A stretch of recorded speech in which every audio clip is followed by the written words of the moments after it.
కాశీపట్టణంలో ప్రాణోత్క్రమణం అవుతూ ఉంటే పార్వతీదేవి వచ్చి దగ్గర కూర్చుని విసినికర్ర పెట్టి విసరడం కాదురా, మా ఆయన అనుగ్రహాన్ని వీడు పొందుతున్నవాడని తన పవిట కొంగు తీసి విసురుతుందిట.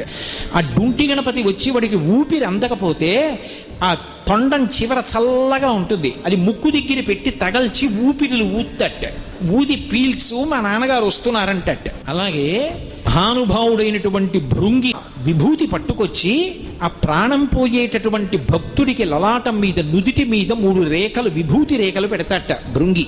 ఆ గంగమ్మ వచ్చి చల్లగా ఒళ్ళు నిమురుతుంది. గంటలు మోగుతుండగా మంచి సువాసనలు విదజిమ్ముతూ పరమశివుడు వస్తాట. వచ్చి కూర్చుని ఆయన వంగి వాడి కుడి చెవిలో తారక మంత్రం చెప్తాడు.